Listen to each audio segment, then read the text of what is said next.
Hello friends, welcome to my channel. तो कैसे हैं आप सभी? आई होप आप सभी बहुत अच्छे होंगे और अपनी पढ़ाई मन लगाकर कर रहे होंगे। तो आज मैं आप लोग के लिए एक न्यू टॉपिक लेकर आई हूँ। बट टॉपिक स्टार्ट करने से पहले आप सभी के लिए एक प्यारा मोटिवेशन है। कहते हैं कि मुश्किलों से भाग जाना आसान होता है। कहते हैं कि मुश्किलों से भाग जाना आसान होता है, हर पहलू ज़िंदगी का इम्तिहान होता है। डरने वालों को मिलता नहीं कुछ ज़िंदगी में, डरने वालों को मिलता नहीं कुछ ज़िंदगी में, लड़ने वालों के कदमों में जहां होता है। तो वेलकम करते हैं हम उन सभी परीक्षार्थियों का जो यहाँ संघर्ष करके अपनी एक नौकरी लेना चाहते हैं। तो चलिए आज हम इस सेशन स्टार्ट करते हैं। उसका नाम है पोषण, यानी कि न्यूट्रिशन। देखिए फ्रेंड्स, पोषण से बनने वाले सभी महत्वपूर्ण प्रश्न जो आपके कॉम्पिटिटिव एग्जाम में पूछे जाते हैं, इससे जो बनने वाले महत्वपूर्ण प्रश्न हैं वो अलग अलग एग्जामों में पूछे जाते हैं। तो फ्रेंड्स, ये चैप्टर आपके लिए बहुत ही महत्वपूर्ण हो जाता है। तो चलिए हम स्टार्ट करते हैं इस पोषण चैप्टर से बनने वाले सभी वन लाइनर फॉर्म को। तो सबसे पहले हम जानते हैं कि पोषण होता क्या है। ठीक है, बात करते हैं हम पोषण की कि पोषण कहते किसे हैं। देखिए फ्रेंड्स, बात करते हैं हम पोषण की कि पोषण क्या है। पोषण जो है वो शरीर को बढ़ने के लिए, विकसित होने के लिए और स्वस्थ रहने के लिए जरूरी पोषक तत्वों को लेने, अवशोषित करने और इस्तेमाल करने की प्रक्रिया को ही पोषण कहते हैं। ठीक है, तो चलिए आते हैं इससे बनने वाले महत्वपूर्ण प्रश्नों पे जो वन लाइनर फॉर्म में है। आप लोग इसे ध्यान से देखेंगे। देखिए फ्रेंड्स, मानव शरीर में किस पोषक तत्व की कमी के कारण शारीरिक वृद्धि धीमी होती है? तो मानव शरीर में किस पोषक तत्व की कमी के कारण शारीरिक वृद्धि धीमी होती है? वो है प्रोटीन की कमी के कारण शारीरिक वृद्धि क्या होती है? धीमी होती है। देखिए, बात करते हैं हम पोषक तत्व की। पोषक तत्व आप सभी लोग जानते होंगे, जैसे कार्बोहाइड्रेट, प्रोटीन, वसा, विटामिन, खनिज, ये पोषण के घटक हैं जो हमारे शरीर के लिए आवश्यक हैं। इन्हीं को पोषक तत्व कहते हैं। ठीक है, तो मानव शरीर में अगर प्रोटीन की कमी हो जाए तो उससे क्या होता है कि जो शारीरिक वृद्धि है वो धीमी होने लगती है। ओके, चलिए नेक्स्ट देखिए, विटामिन ए का मुख्य स्रोत क्या है? तो विटामिन ए का मुख्य स्रोत गाजर है। बात करते हैं, देखिए गाजर से समझ लीजिए आप लोग कि गाजर, एक चीज़ और क्वेश्चन है इसमें बनता है कि गाजर का रंग लाल किस कारण होता है? तो गाजर का जो रंग लाल होता है वो बीटा कैरोटीन के कारण होता है। ठीक है, नेक्स्ट देखिए, प्रोटीन एवं वसा दोनों की प्रचुरता किस खाद्य पदार्थ में होती है? प्रोटीन एवं वसा दोनों की प्रचुरता किस खाद्य पदार्थ में होती है? तो मूंगफली में होती है। किस में होती है? मूंगफली में। देखिए, मूंगफली में प्रोटीन और वसा ज़्यादा मात्रा में पाए जाते हैं। नेक्स्ट देखिए, शरीर में त्वचा के नीचे विद्यमान वसा शरीर की ऊष्मा के ह्रास के विरुद्ध अवरोधक का कार्य करती है। शरीर में त्वचा के नीचे विद्यमान वसा शरीर की ऊष्मा के ह्रास के विरुद्ध अवरोधक का कार्य यानी रुकावट का कार्य करती है। नेक्स्ट देखिए,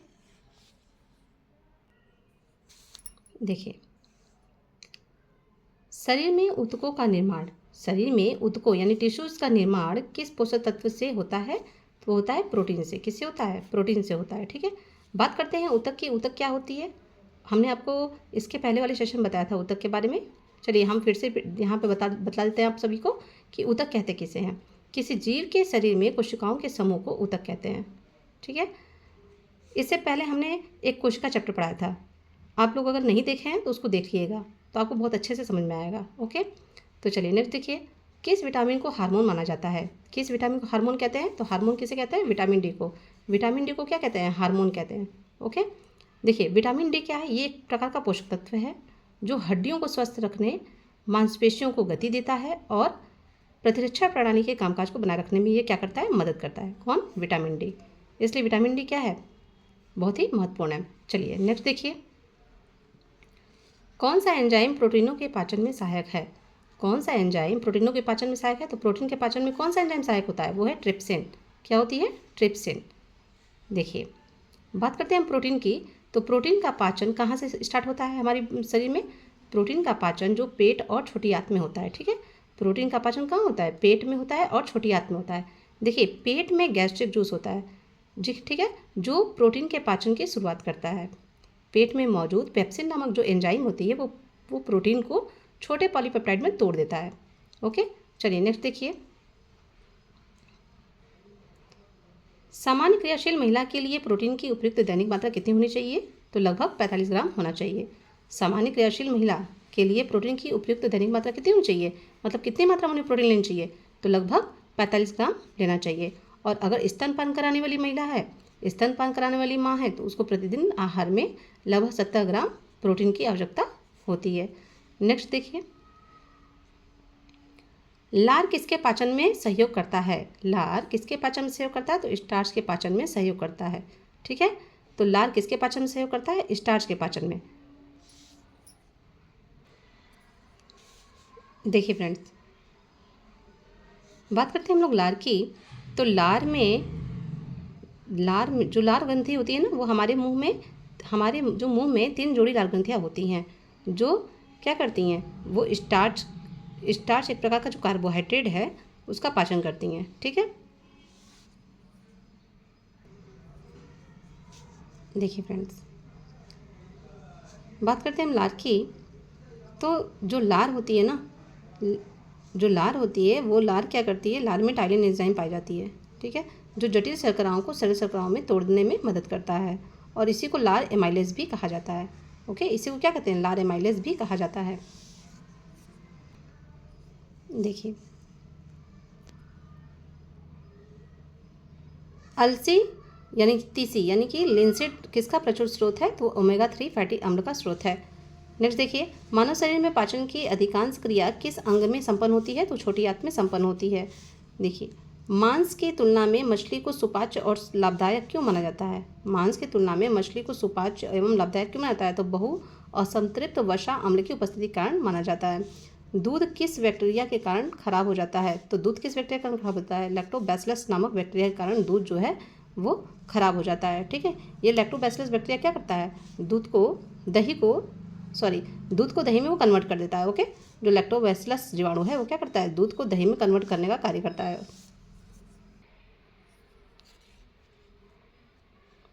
देखिए, फास्फोरस शरीर में अम्लीयता एवं क्षारीयता के मध्य संतुलन बनाए रखता है।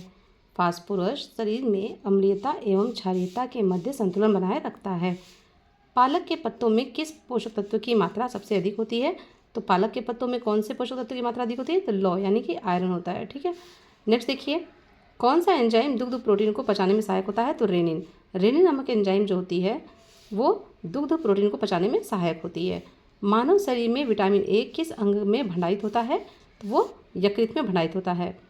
नेक्स्ट देखिए, अधिकांश प्राणियों के जीवित पदार्थ का लगभग 80% पदार्थ क्या है? तो वो है प्रोटीन। नेक्स्ट देखिए, सेब का हृदय रोगियों के लिए विशेष महत्व क्यों है? मतलब हृदय रोगियों को सेब खाने की सलाह दी जाती है ना, तो क्यों दी जाती है? क्योंकि उसमें पोटेशियम का स्रोत होने के कारण उसे दिया जाता है। ठीक है, पोटेशियम का स्रोत होता है।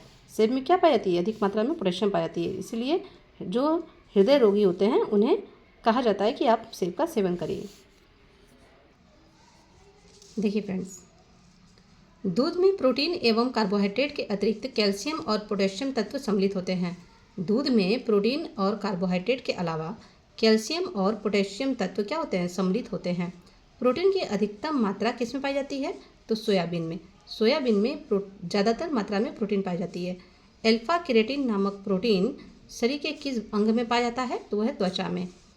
तो त्वचा में किस प्रकार की प्रोटीन पाई जाती है? अल्फा केराटिन नामक प्रोटीन शरीर के त्वचा में पाई जाती है। नेक्स्ट देखिए, गेहूं में कौन सा प्रोटीन पाया जाता है? तो गेहूं में कौन सा प्रोटीन होता है? तो गेहूं में ग्लूटीन प्रोटीन होता है। क्या होता है? ग्लूटेन प्रोटीन होता है। नेक्स्ट, गाय का दूध पीला कैरोटीन किसकी उपस्थिति के कारण हल्के पीले रंग का होता है? गाय का दूध बीटा कैरोटीन की उपस्थिति के कारण हल्के पीले रंग का होता है। तो गाय का दूध हल्का पीला होता है ना, तो उसका कारण क्या है? तो उसमें बीटा कैरोटीन होती है।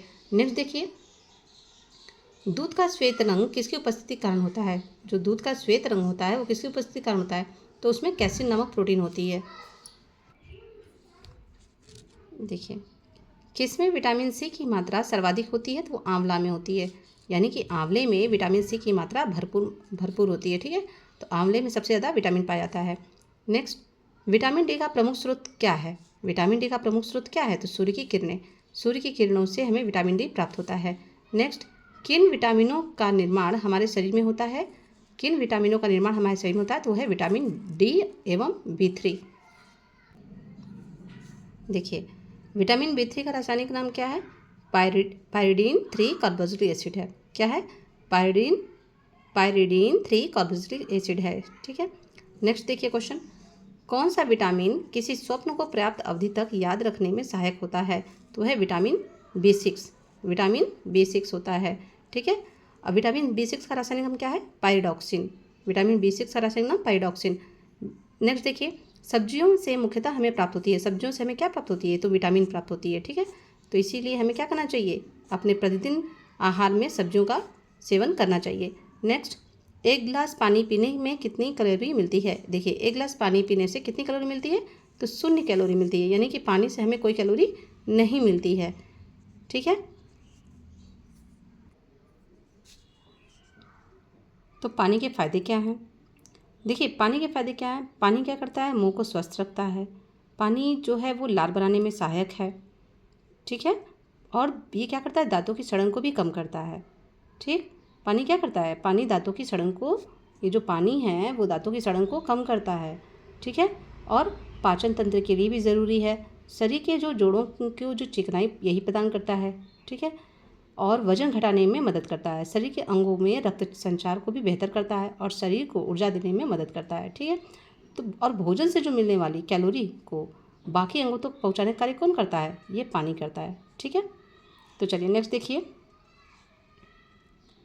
बासमती चावल के दाने पकाने पर लंबे क्यों हो जाते हैं? बासमती चावल के दाने पकाने पर लंबे क्यों हो जाते हैं? तो वो एमाइलेज की उपस्थिति के कारण होता है। किसके कारण होता है? एमाइलेज की उपस्थिति के कारण होता है। एमाइलेज क्या है? एमाइलेज जो है एक प्रोटीन है जो कार्बोहाइड्रेट को पचाने में मदद करता है, ठीक है। और ये अंगनाशय और लाल ग्रंथि यानी कि पैंक्रियाज और सैलिवरी ग्लैंड में उपस्थित होता है, ठीक है।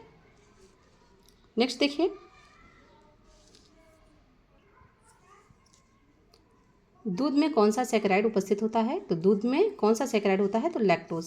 क्या होता है? लैक्टोज। देखिए फ्रेंड, लैक्टोज जो है एक प्रकार की चीनी है जो दूध में और अन्य डेयरी उत्पादों में पाई जाती है, ठीक है। और लैक्टोज को पचाने वाली एंजाइम कौन है? लैक्टोज को पचाने वाली जो एंजाइम है वो है लैक्टेज। लैक्टेज एंजाइम होती है, ठीक है। नेक्स्ट देखिए, किस विटामिन की कमी से स्कर्वी रोग होता है? तो किस विटामिन की कमी से स्कर्वी रोग होता है? तो विटामिन सी की कमी से स्कर्वी रोग होता है। विटामिन सी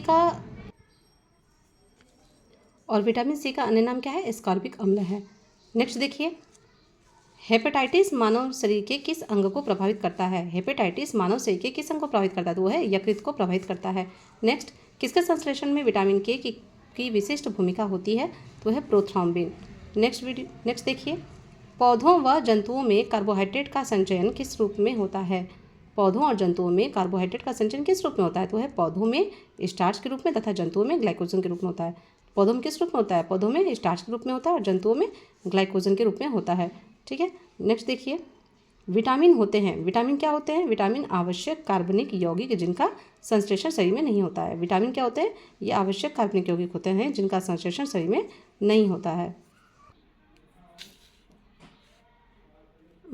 देखिए, कैसिमिर फिंक ने किस पोषक तत्व की खोज की थी? तो वो विटामिन की खोज की। तो विटामिन खोज किसने किया? कैसिमिर फंक ने किया था, ठीक है। कैसिमिर फंक ने विटामिन की खोज की।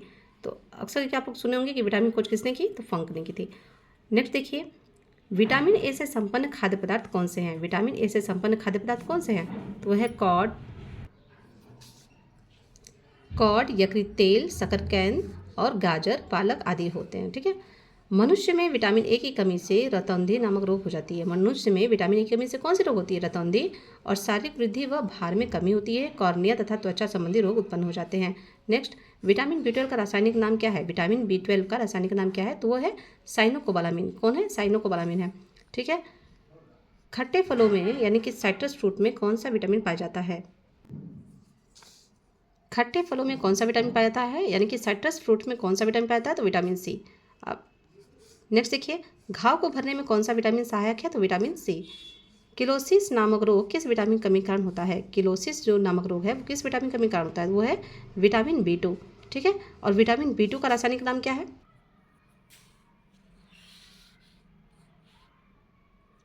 विटामिन B2 का रासायनिक नाम क्या है? विटामिन B2 का रासायनिक नाम है राइबोफ्लेविन, जो पानी में क्या है? घुलनशील विटामिन है। नेक्स्ट देखिए, थायमिन किसका रासायनिक रूप है? थायमिन किसका रासायनिक रूप है? तो है विटामिन B1। विटामिन B1 का रासायनिक नाम क्या है? थायमिन। विटामिन B1 का रासायनिक नाम क्या है? थायमिन। जबकि विटामिन B2 का क्या है? विटामिन B2 का क्या है? राइबोफ्लेविन। विटामिन B2 का क्या नाम है? Riboflavin, okay. नेक्स्ट देखिए, जल में कौन सा विटामिन घुलनशील होता है? तो जल में कौन सा विटामिन घुलनशील होता है? तो विटामिन B घुलनशील होता है और विटामिन C, ठीक है, यानी कि विटामिन बी सी जो है वो जल में घुलनशील होता है। नेक्स्ट देखिए, पेलाग्रा और स्कर्वी नामक रोग क्रमशः किन विटामिनों की कमी के कारण होता है? विटामिन बी3 और विटामिन सी। ठीक है, विटामिन बी3 का रासायनिक नाम क्या है? विटामिन बी3 का रासायनिक नाम आपका नियासिन है। क्या है? नियासिन। ठीक है, चलिए नेक्स्ट देखिए, विटामिन डी का रासायनिक नाम क्या है? विटामिन डी का रासायनिक नाम है कैल्सीफेरॉल। विटामिन डी का रासायनिक नाम कैल्सीफेरॉल है। और विटामिन डी की कमी से कौन सा रोग होता है? रिकेट्स। विटामिन डी की कमी से कौन सा रोग होता है? रिकेट्स होता है। ये रिकेट्स रोग जो है वो किस में होता है? ये बच्चों में होता है। ठीक है, इससे बच्चों की जो हड्डियाँ होती हैं वो कमज़ोर हो जाती हैं। ठीक है, इससे बच्चे की हड्डियाँ कमज़ोर हो जाती हैं और नरम हो जाती हैं। जबकि वयस्कों में रिकेट्स नहीं होता। वयस्कों में जो है रोग होता है विटामिन डी की वजह से, वो होता है ऑस्टियोमलेशिया। इससे ये हड्डियों से संबंधित समस्या होती है। नेक्स्ट देखिए, रक्त का थक्का बनाने में विटामिन के की आवश्यकता होती है। रक्त का थक्का बनाने में विटामिन के की आवश्यकता होती है। तो रक्त का थक्का किसकी वजह से होता है? विटामिन के की वजह से होता है। ठीक है, रक्त का थक्का बनने के लिए कौन जिम्मेदार है? विटामिन के। नेक्स्ट देखिए, किस विटामिन की कमी से शरीर की प्रतिरक्षा प्रणाली तथा जनन क्षमता कम हो जाती है? तो वह विटामिन ई। और विटामिन ई का रासायनिक नाम क्या है? टोकोफेरॉल। ठीक है, संक्रमण रोधी विटामिन किसे कहते हैं? संक्रमण रोधी विटामिन किसे कहते हैं? तो विटामिन ए को संक्रमण रोधी विटामिन कहते हैं। और विटामिन ए की कमी से कौन सा रोग होता है? रातौंधी नामक रोग हो जाती है, यानी कि नाइट ब्लाइंडनेस हो जाती है। देखिए, किस विटामिन में कोबाल्ट पाया जाता है? किस विटामिन में कोबाल्ट पाया जाता है? तो वह है विटामिन बी12। विटामिन बी12 में क्या हो जाता है? कोबाल्ट पाया जाता है। अनाज के छिलके में मुख्यतः कौन सा विटामिन पाया जाता है? तो अनाज के छिलके में थायमिन पाया जाता है। ठीक है, थायमिन। और थायमिन किसका है? विटामिन बी1 का रासायनिक नाम है थायमिन। तो अनाज के छिलके में कौन सी विटामिन है? थायमिन। इसलिए अनाज के छिलकों को नहीं फेंकना चाहिए। ठीक है, नेक्स्ट देखिए, भोजन के रेशों का महत्व। भोजन में रेशों का महत्व। Importance of fibre in food. भोजन में रेशों की अधिकता पाचन क्रिया में सहायक होती है।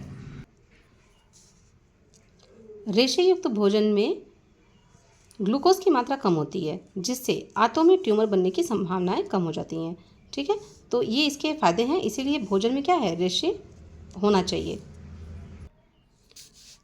देखिए फ्रेंड्स,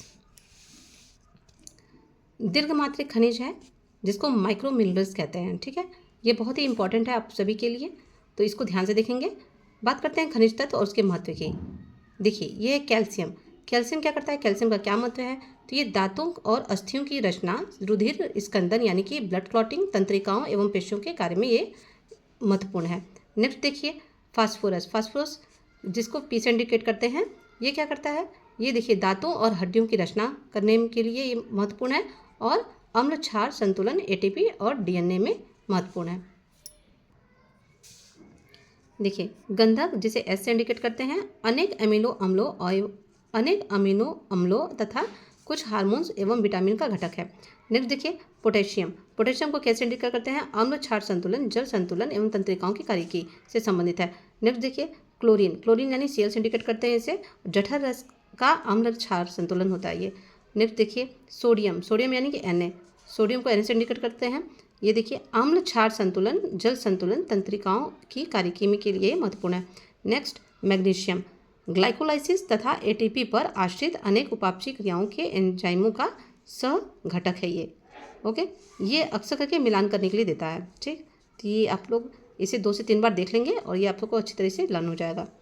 नेक्स्ट देखिए, खनिज और उसके प्रमुख स्रोत के बारे में। ठीक है, बात करते हैं हम लौ की। लौ यानी कि आयरन, तो इसका प्रमुख स्रोत क्या है? केला एवं खजूर। इसमें क्या मिलती है? आयरन मिलती है। और नेक्स्ट, पोटेशियम। पोटेशियम किसमें मिलता है? पालक में। आयोडीन। आयोडीन युक्त सामान्य नमक, जो आयोडीन युक्त सामान्य नमक है उसमें आयोडीन प्राप्त मिलेगा। और कैल्शियम। कैल्शियम कहाँ मिलता है? दूध एवं अंडे में कैल्शियम मिल जाती है। ठीक है, नेक्स्ट देखिए, कौन सा तत्व किडनी में पथरी को बनने से रोकता है? ये बहुत ही वेरी इंपॉर्टेंट है ये, कि कौन सा ऐसा तत्व है जो किडनी में पथरी को बनने से रोकता है? तो है मैग्नीशियम। नेक्स्ट, कौन सा फल स्कर्वी रोग के उपचार के लिए उपयोगी है? तो वो है आंवला। एक संतुलित आहार में विभिन्न पोषक तत्वों किस अनुपात में होने चाहिए? एक संतुलित आहार में विभिन्न पोषक तत्वों किस अनुपात होना चाहिए? तो 1/2 प्रोटीन, और देखिए 1/4 वसा और 3/5 कार्बोहाइड्रेट के रूप में होना चाहिए। नेक्स्ट, किस पोषक तत्व से प्रति ग्राम सर्वाधिक ऊर्जा प्राप्त होती है? वो है वसा। किसकी कमी से क्रिएटिज्म यानी कि मंद बुद्धि एवं बौना रोग हो जाता है? तो वह है आयोडीन की कमी से ऐसा होता है। ठीक है। कौन सा विटामिन शरीर को रोगों से प्रतिरक्षा प्रदान करता है? तो वह है आपकी विटामिन ए। तो विटामिन ए क्या करता है? शरीर को रोगों से प्रतिरक्षा प्रदान करता है। तो डियर फ्रेंड्स, आशा करती हूँ आप सभी को ये सेशन पसंद आया होगा। यदि पसंद आया तो इसे लाइक, शेयर एंड कमेंट करें। Okay, thank you very much.